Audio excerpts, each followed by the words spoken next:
motion to open the meeting for the Scituate Board of Health, Monday, September 10th, WPA Building, North Scituate, 6 p.m. Second. All in favor? Aye. Okay, before we get going, I'd like to, and Jen will talk, but welcome Teresa Tufts to our Board of Health department. Well appreciative. You'll have fun with us, I hope. And have fun with Joan and all them some days. But thank you. All right, first schedule item, non-compliance of required septic system, operations and maintenance, contract 40 Cliff Road South, McBride. So if you recall, we received a letter from the operator dated March 26, 2018, indicating that they no longer held an operations and maintenance contract. And we have not received from any other contractor documentation that an operation and maintenance contract has been signed with someone else. So we sent letters to the trustee on May 14th, 2018, which was signed for, and then we sent a second one that was refused, not signed for, on July 5th. So we tried to send yet another letter dated July 31st, 2018 at their residence of record, which is outside of Scituate. It was also returned to us unaccepted on 8/16. So they've received initial notification about 3 months ago that they need to have an active operations and maintenance contract, but to this date, our records do not have such documentation received.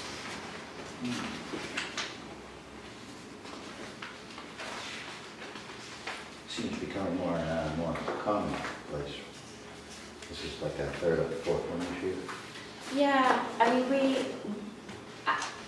we have, we take in probably, on average, 1 or 2 a month that we receive notice that the contracts aren't in place. Most of them we, just learn that either the ownership has changed hands and the new owners weren't, they didn't understand what they had to do when they did it once learning, or with a little bit of prompting, existing homeowners do in fact get a contract, generally with a different company because they're looking.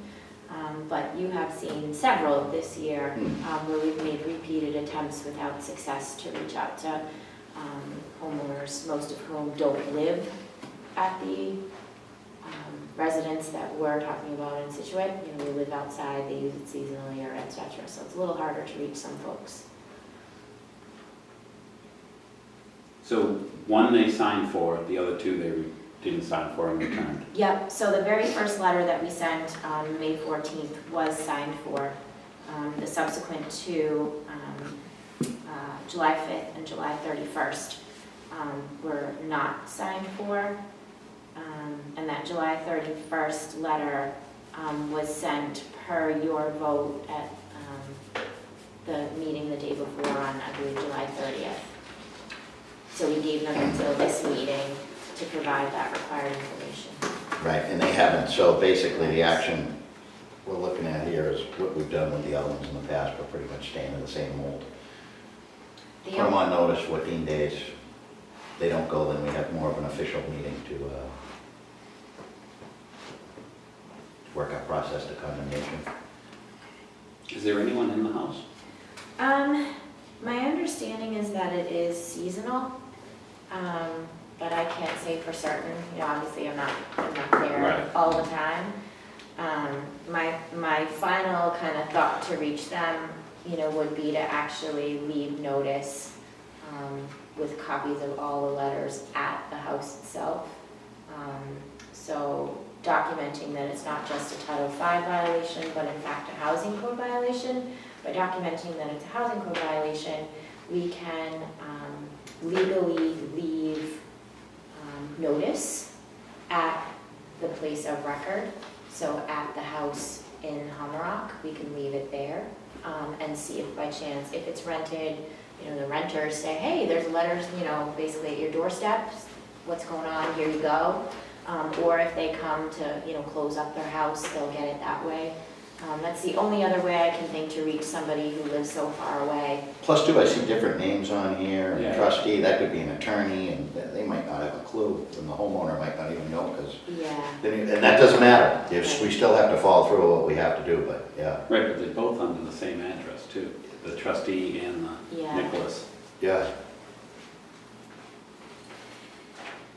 So would we also, if we do that route of putting it on the door, would we put it to, them also send it to the Holyoke address?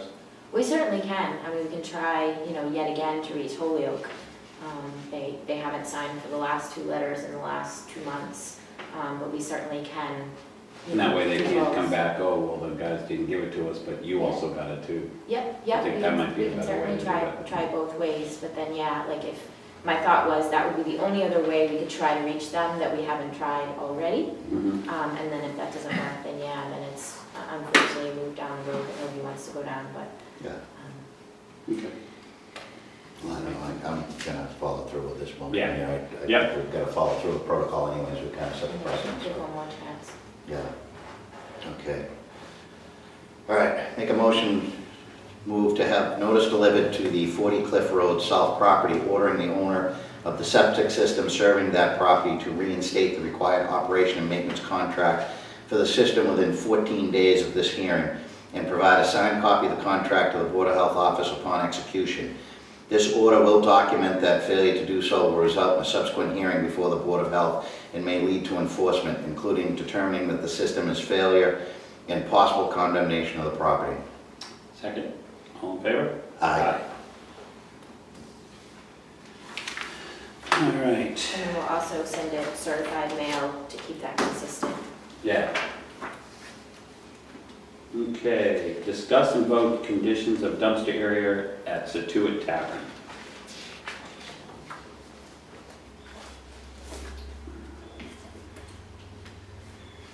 This is a little ongoing, is it? This has been extremely ongoing, to say the least. The Scituate Tavern has a dumpster area that's enclosed by fencing, located in their parking lot, the primary area. You can see it from the street. On numerous occasions, the food inspector and I have conducted formal inspections and informal inspections where we're both on our way to other locations and see either garbage and rubbish on the ground, seagulls or other vermin, picking at the dumpsters. Because the dumpsters are unfortunately open, overflowing, allowing pests to get in. We have formally cited them in February of 2017, November 2017, May of 2018, July of 2018, and August of 2018. Those have been our formally citing them. It very frequently smells, very frequently has pests. I really don't know what else we can do to compel them to understand the importance of the back of the house is just as important as the front of the house, and the garbage and rubbish is an area that needs to be maintained in a sanitary way at all times. The last time that I was there, in May of 2018, I was there and documented for them that if at any time in the future there were violations identified at the dumpster area, that they would be fined a reinspection fee, which is currently $100. I cited them in August for that, and we most recently sent them a reinspection fee in a letter dated August 16th, and indicated at the same time that, as we've done with other establishments that can't seem to keep their dumpster areas clean, we have them come in to the board to discuss plan forward. In that same letter, I indicated that they were required to either use a larger dumpster so that it contains all of their garbage, or to increase the frequency of the garbage collection by their hauler. I've received documentation neither has been done to date. I sent them a copy of this letter, which they clearly received because they did pay the reinspection fee. I also sent them a copy of this agenda so that they knew it would be on this agenda tonight. So the goal being that, you know, with your assistance and their cooperation, that dumpster area is kept in a much more sanitary condition than it has been. So he already paid the $100. Yes. But regardless of the payment, the idea here They're not doing anything to fix the problem. is to fix the problem, right? Right. When, I mean, has it been, would someone go out now after this where they didn't show to check or follow up? I mean, I check every time I drive by. Mhm. You can't miss it. Right. You can see it from the street, you can see if the seagulls are pecking at stuff. You can see through the wooden slats, you know, if the lids are open or stuff is on the ground, you know. You don't even have to formally schedule anything to see it. So I mean, every time I drive by, I look. Every time a food inspector drives by, she looks. And then, of course, it's the first place, you know, she checks when she does her routine inspections. At every establishment Right. is what's going on, you know, at the dumpster area, the grease collection area.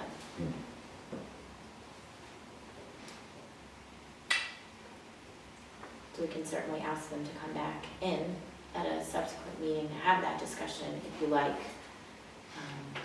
You left him this letter, were they formally asked to come before the board, or?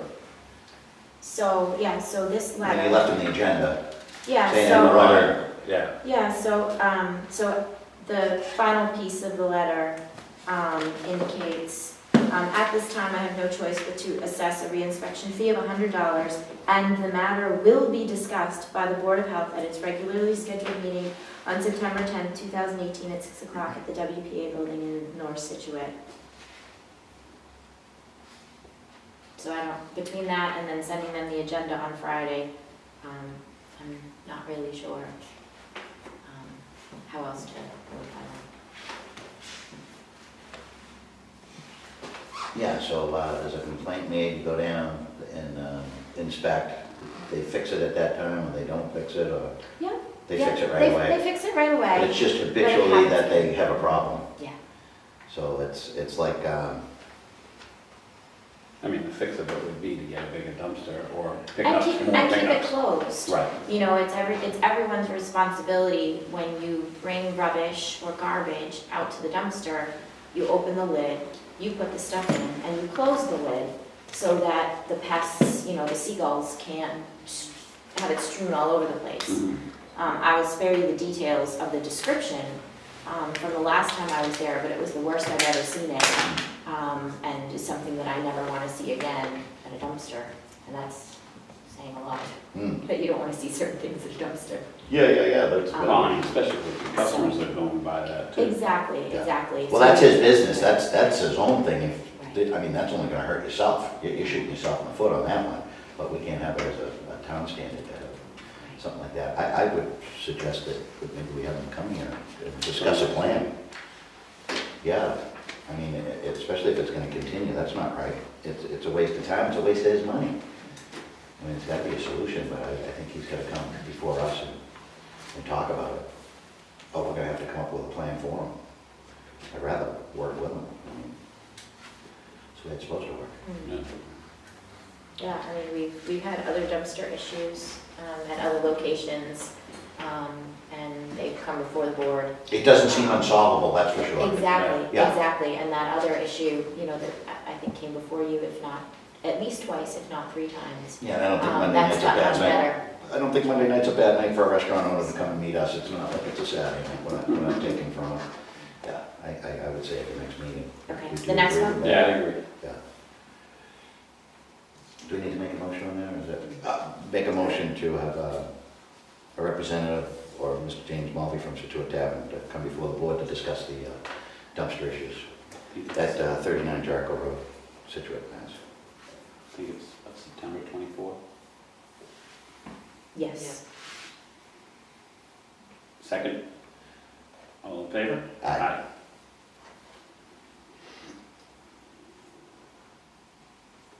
Yeah, I think there's an easy solution there. He's just, we just gotta bring it home to him, that's all.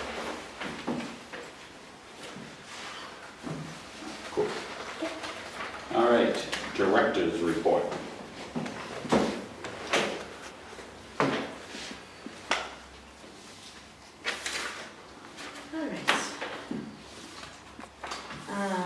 So I will follow up by your introduction and welcome Teresa to the Board of Health office. She spent 11 years, sorry. Who's coming? In the assessor's office, so she's very familiar with town hall, and it's been a really nice transition to have her join us since she knows all of us already. So she has only been with us for 1 full week, 1 partial week, and she's already catching on really quick and has a lot of things down already, so she's going to be really, really valuable. Joan is helping to train her, and the 2 of them have been tag teaming really well. So, welcome. Anyway, Thank you. Cool. Good. And then in terms of the stuff that we do, private wells, we are following up on outstanding certificates of compliance, so wells that we know have been installed, following up, getting all the necessary paperwork so that we can issue them certificates of compliance and get them on the regular schedule for any sampling or inspections and that kind of thing. We just finished reviewing 1 new plan received in the last couple of weeks. We did that today and issued the permit. That reminds me, I need to notify the water department. We are following up on the end of pool season. So we have a couple of pools that are actually still open. They're waiting for their closing dates. So we keep track of that. That way if there's any issues or concerns, we know that their pools are open. We know how long to keep track of them and then when to kind of let them be and have their winter season off. Scary stuff with up in New Hampshire, with hot tubs and stuff, Legionnaires' disease, so a lot of the stuff, I guess, is more serious than you think until it happens. Absolutely. So, fingers crossed it never happens in our community, but yeah. Yeah, I mean, there have been, so many documented cases of, public and semi-public swimming pools having cases of Giardia and Legionnaire's disease through airborne exposure. So, swimming pools are absolutely no joke. Drownings are obviously the thing that everyone thinks about, but there are those kind of hidden dangers that nobody thinks about until they happen. And right, and it's our job through requiring them to sample their water to try to catch those things and prevent those things to the extent that we can, or work with them, heaven forbid something happens, figure out the source. We do have 1 year-round pool, so we follow up with them throughout the year, inspect them throughout the year. So we'll continue to do that. We have 3 open and active housing cases. We have 3 nuisance cases, which is unchanged since the last time we met.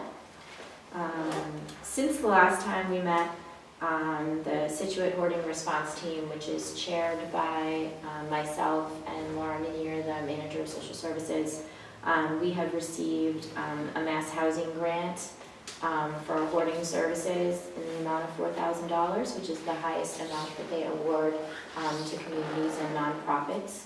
It's the 5th year in a row that we've received funding for mass housing, so it's a testament to how hard the task force works, the services that we provide, which are unique on the South Shore.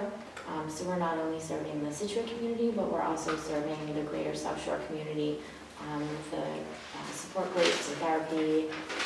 We've provided several houses through the years with smokes and carbon monoxide detectors. So we're certainly trying to do our best with outside funding to support that critical work. Septic, we have received 4 new plans since August 30th, 2 of which came in today. So we're working to review those. We have 2 outstanding operations and maintenance reports, contracts, one of which we discussed earlier. We have 1 outstanding operations and maintenance repair that I've been working with the operator to make sure that it's progressing, which is why you haven't seen it. I keep mentioning it in general, it's the same one, but they are working to make the necessary repairs and follow up to make sure that it is functioning over time. So I think we're getting there on that. The list for certificates of compliance is as high as I've ever seen it. We have 13 septic systems that are in the certificate of compliance phase. Actually, I think we're up to 15 because I wrote this on Friday and we got 2 today. So we are up to 15. We received the 2 today. Those are in our court, so those are for us to review in the next couple of days. But the other 13, we're waiting for various items to be provided to us, either from the homeowner, the engineer, the installer, and we're constantly trying to follow up and clear the decks so that those homeowners can get their paperwork can be done. 3 of those are septic systems that have been known to us to be in failure, so all the more important for us to be able to clear them off our failure list and have them re-achieve compliance, which they otherwise didn't have. We have 17 total homes in failure, which is 1 new since the last time we met. As I mentioned, 3 have been installed. So of those 17, 3 have been installed and are awaiting the certificate of compliance part. 3 have approved plans, so those are moving forward in a positive way. And 4 are unoccupied, so they've been issued no occupancy orders. So others are, within the realm of, they're in their first year that we've given them. So most are in a place where they need to be. Food, we are in the process of permitting a couple of large events that are coming up this fall, a couple of which are scheduled for the very end of September or the first day of October, one of which has 13 vendors, so it's a pretty large event for us. Food continues to be extremely busy with really no break in sight. In years past, we would see kind of a letdown a little bit in temporary food permit requests, but not now, not in the past year. We're processing temporary food permits weekly, multiple requests every week. So food is extremely busy. We're still inspecting the farmer's market because that goes for a little less than another month. So we'll still be inspecting them periodically until they're closed for the season. And I think that's all I have. All right. Next is the 2018 beach season report. So typically, as part of my director's report, I give you an update on the beaches, but beach season has officially closed. Tomorrow will feel like beach season, today it feels like fall. So, for what it's worth, we sampled every beach at least 11 times. We had 0 closures at Egypt, Hummerock, Peggotty, Minot, and Sand Hills. So we surprisingly had really great results this summer. I was really impressed by the quality of our water samples. It's been the best summer I can remember. Yeah. For closures. Exactly. We had 2 single-day closures at Lighthouse Beach with the results up to 203 colonies per milliliter at Lighthouse. At each beach, so at Egypt, the maximum concentration was 74, Hummerock was 86, Peggotty was 75, Lighthouse, as I mentioned, was at 203, Minot was 63, and Sand Hills was 41. The highest concentration of colonies at each beach was lower than the highest concentration seen last year. So it kind of goes to the whole heart of, this has definitely been one of our best beach seasons, and in terms of closures, but also in water quality. We didn't just squeak by on a couple of days. We actually did really, really well. And last year, each beach was posted no swimming at least once, with the exception of Peggotty. Peggotty didn't have any closures last year. This year, only Lighthouse was posted and only 2 single days. So a really positive beach season, I think. The Lighthouse is on the interior. It's really in the harbor, isn't it? Yeah. And with a southwest wind, which is our predominant wind in the summer, that kind of blows the seaweed and anything onto Lighthouse Beach. So it's probably more related to that stuff than rain or anything of that matter. Yeah. Sudden flush syndrome or something.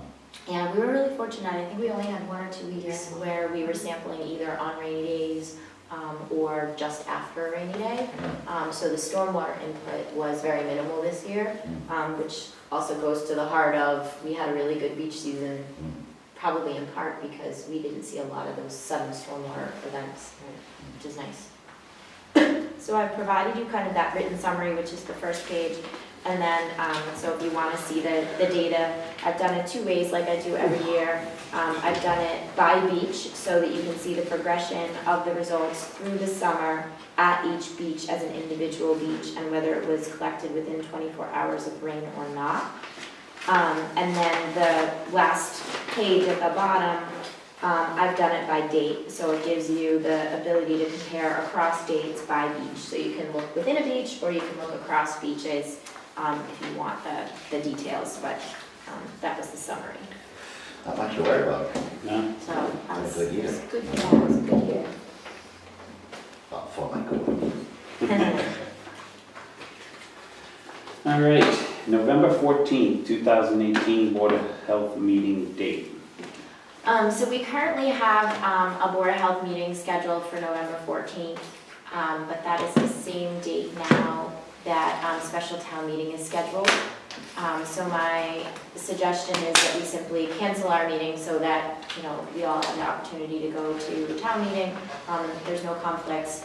And then if we need to schedule a meeting at some point between the meeting prior and the meeting subsequent, we can always, schedule a special meeting to take its place. Just cancel it. Yeah. If we need to make Is that what a you're- we do it. If not, then we'll be meeting a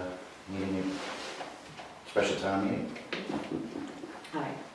All right, so what we'll do is we'll revise the posted schedule, which is on our website and then printed outside our office, so that everybody knows that date comes off the calendar.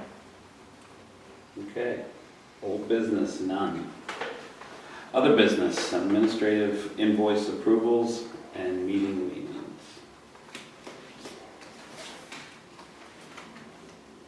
Okay, so we have, I believe Joan sent you both a while back Meetings.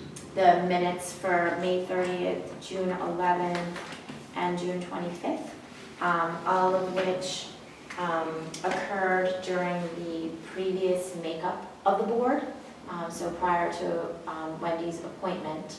But you can review and approve those minutes as a majority, Okay. assuming that you both agree Yeah, I read to approve those. The last time.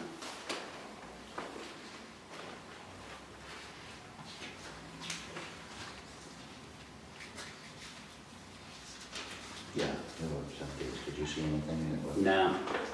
And then I looked at them in the last meeting we had, but we couldn't vote. It was just Wendy and I. Gotcha. What we got, May 30th, June 11th, June 25th. Do you want to do them all at once? You want to do them separate? We could do them all at once, I All think. right. Make a motion to approve the Scituate Board of Health meeting minutes for Wednesday, May 30th, 2018, Monday, June 11th, 2018, and Monday, June 25th, 2018. Second. All in favor? Aye.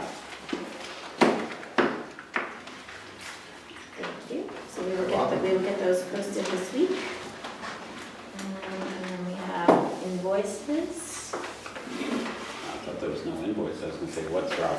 You're tired? Never, never.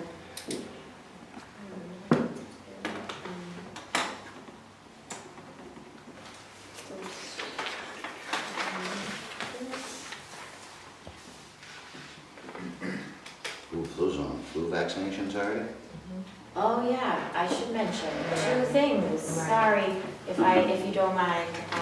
Now the Board of Health is hosting the Dana-Farber mammogram ban. I neglected to put that in my director's report.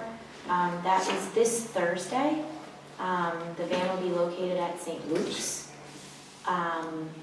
And They will take walk-ons, or folks can call our office to get details and we can refer them to Dana-Farber. The sign up through Dana-Farber is incredibly easy. It takes all of about like 6 minutes, and they're just truly fantastic. So they'll be coming on Thursday, and believe it or not, flu season is here. I think I was the third to get my flu shot in the office. So Eileen does have flu shots available. You can get them during her normal office hours, and then she's hosting a flu clinic on next Thursday, the 20th, at St. Mary's. So you can find the information on our website, or call our office for any details or questions. So those are 2 good events coming up, but flu shots are available in our office anytime Eileen is here. So, sorry about that. Thanks for mentioning. She does have a limited dose of the high, she has a limited number of the high dose flu vaccines, so, this year. Is that why they were 2 separate? They sent us 2 Yeah. different shipments. One was the high dose. And they'll come in, they may continue to come in small batches Right. as the season progresses. Right now it's allergy season, hay fever. Yeah, I'm hoping that's going on. I'm hoping that's what's going on in my voice. I want something else.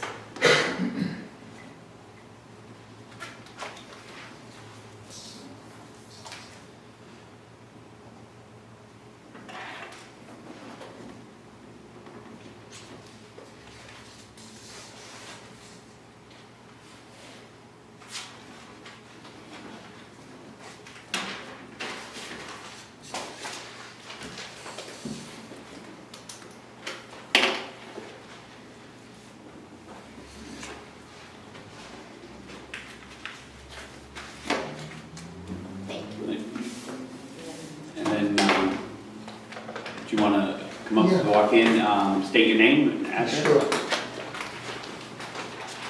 So if I see the stand. Yeah, no, you can. Excuse me, please. My name is David Darty, I'm at 122 Gilson Road.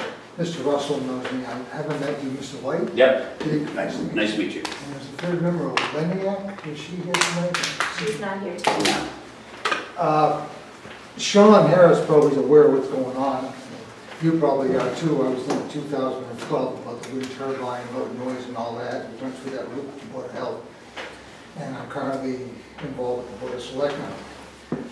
I don't know, I have another idea, and I don't know whether I should ask for a formal hearing before this board, and I wanted to test the waters. The selectmen, I think, are convinced that there's a number of us out there that are affected by the turbine, and whether this testing shows compliance or not, and I could get into that deeper another time. Myself and my other residents aren't going to go away, and we have a real authentic problem. It keeps us awake and it does things to us. Not everybody's affected by it, but unfortunately we're the ones. Many towns, other towns like Bourne, and I have their regulations, Duxbury, Charlton, Dartmouth, the Board of Health under Chapter 111, which gives you broad powers from the state, have adopted a wind turbine bylaw in which you make your own testing protocols. And these testing protocols, more or less, that the other towns have put in, go along with what the Department of Environmental Protection's wind tag meeting came out with putting a peak to trough 5 dBA credit in there for amplitude modulation, that whoosh, whoosh, whoosh, because the current noise regulation doesn't evaluate for the whoosh, whoosh, whoosh, the peak and everything. And what these Board of Health have done, they put in their own bylaw, which they can do after a hearing and whatnot, so that when testing is performed on wind turbines, they have their own protocols which actually take into account the special noise from a wind turbine. Now you have the power to do this, and you have a hearing, only a public hearing, but you don't have to do anything in the public hearing. You've got a lot of power. And if you did something like this, you can make it retroactive, which would mean it would help the town, because eventually, somewhere there's gonna be lawsuits involved in here, and if the town is in the posture that they can regulate their own wind turbine behavior against the developer or the owner, there's not gonna be any fines. Because this is a matter of money, it's gonna come down to that. Whether the town litigates against the developer, the developer litigates against the town, or whether we, the people, litigate against the town and the developer, it's gonna come to that. But this is the way that we could possibly head it off, and I want to know how you felt about allowing me to have a time before you present my case with regulations to show how this could be done. Even the Board of Health handbook tells about the powers you have for nuisance control, the Mass Association of Public Health and everything. You have these powers to do it. And I'd like the opportunity to try and convince you of this. I even have the attorney, Chris Senni, who championed the shutdown of the 2 turbines in Falmouth on a nuisance claim. He's willing to come with me before the Board of Health and explain these regulations, a new bylaw that he's put together for me, as well as have the boring regulations. Did the state come out with those? When did the state come over? With that bylaw, with the power for the Board of Health to do certain That's things? chapter 111. Yeah, That's Mass General Law, Chapter 111. yeah. So the state law's been in effect for a long time. But it's the broad chapter that covers everything public health. It's not specific to the wind turbine. Oh, I thought you said something Yeah. specific to the No. It gives you, turbine. No. it gives you the power to enact your private laws within your own community. You have, So you want us to explore rewriting our own policy and coming up with something for the wind turbine? adding to your own wind bylaws Right. in the Board of Health. The Board of Health has extreme powers, and it's a semi-autonomous board of the state. You can do whatever you want. It's an incredible amount of power that the state has given you. And I'm not trying to have you take advantage of that or do something wrong. I mean, I want to have a hearing with the proper people, an attorney and whatnot, to explain to you how it can be done. And it can be done retroactively. I'm trying to work with the town to try and find some way to remedy the situation. I mean, sure, I'm a little bit selfish about it, because I lose sleep, but I have a bunch of other families, you know that. I had given you a petition with all these names on it for people. It's just not me alone. Oh, no, understandable, and I'm open to anything, and we were very open back when all those Yeah. hearings were going. I mean, I don't know, is there any input from anybody in the audience? No? I'm glad Sean's here, because you can tell the other members of the board, but I already discussed this sort of indirectly with Karen Canfield. And I had shown her what I had for regulations. Selectman came. Yeah, and she never got back to me, so I figured I'd do what I've been doing all my life, is jumping in and picking the bull by the horns, and all I can be done is turn down or yelled at or spoken to disrespectfully, which doesn't bother me, because I have what I'm trying to accomplish. Right. I never did much work in this town, but I'm a civil engineer, and I used to go before boards all the time. You hit opposition, you go home, and you rethink your thoughts, you go in again, and you go in again, and everything. You're very relaxed in front of the board, and well-spoken, so we see your years of experience there. Somewhere along the line, you come to a meeting of the minds, because what I always try and put forth to any of these boards is something that's going to be beneficial to everybody, all the parties. So my question is, if I were to request a hearing to bring this up and show what we could or couldn't do, what you could do, would you be willing to chair a hearing, have me here, have a hearing? I mean, I I have no. have no problem, no. I mean, it's always open to listen to anything, Okay. and any side, I just, sure. I mean, the next couple of agendas are pretty, I know I won't be here at the next meeting, but the next couple are pretty tight, right? So if personally, it makes sense to me to have all of the members present. Sure. Well, frankly, I'm leaving to go back to Florida on October 20th, so I probably wouldn't be able to get this together until next year anyway. Oh, Okay. And we're currently involved in testing and all that stuff, and I don't know how that's going to go. I have a copy of the town of Bourne, what their Board of Health did.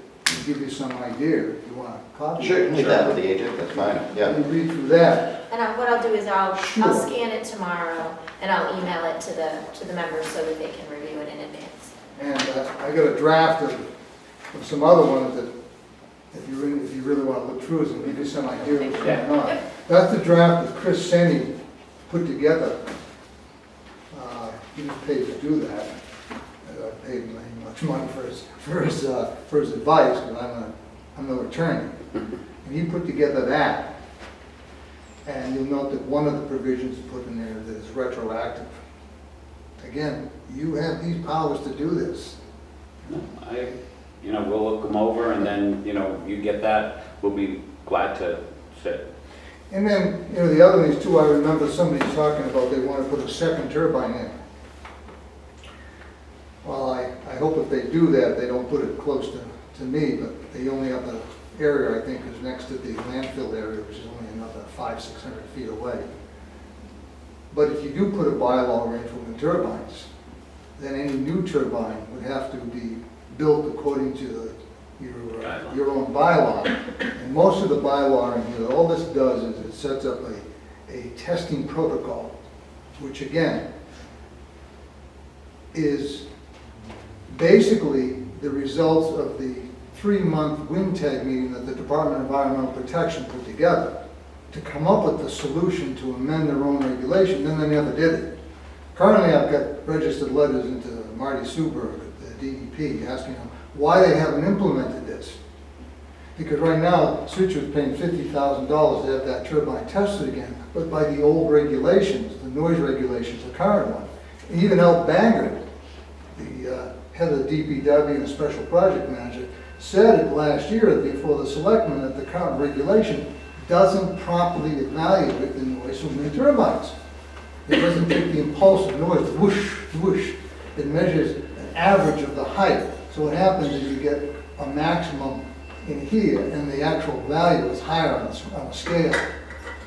Why the DEP hasn't done this, I haven't got an answer back yet from Mark Super. So I don't know what I'm going to do, whether I'm going to let that out to the press, to maybe embarrass them, or do something. Something's got to be done, because there are communities all around the Commonwealth that have the same issue and the same problem. Right. And Yeah, no, I think whatever you bring in, that'd be good, and we'll see from Yeah, and there. I don't think I've heard anything about a second one. I haven't heard anything either, so. But, So You never know. like I said, I'll scan these Sure. tomorrow and I'll send it to the 3 members. thank you very much. So that they can. Jen's very good about emailing stuff, we get emails. They get lots of emails. Lot of They emails. get lots of emails. One part of me, was fighting for my own survival and helping my other residents. Another part of me is really remorseful about the thing, because it is revenue to the town, which we Right. can all use. And what I want to do is going to cut that out. And may even cost the town money in the long run, I don't know. And I really like the looks of it. I've grown to think it's a beautiful looking thing. I always know what direction the wind belongs, except when I see it blowing a certain direction at a certain time, I know I'm not going to sleep that night. So I get mixed feelings about it, and I want to help the environment. I think it's a noble idea what we're doing. I can't sleep. I don't find it so noble. But thank you very much for your Thank time. you. I'll get it all together, and are you the point person to call about making Yeah. it? Okay, I'll let you know in the hearing, and I'll have something to do. All right, sounds good. Great. Thank you thank very you. much for your Yeah, time. care. have a It good was nice day. meeting you. Make a motion to adjourn. Oh. Oh, Anyone else? did anyone else add on? No? Nope. Okay. Just checking. Second. Make a motion to adjourn. Second. All in favor?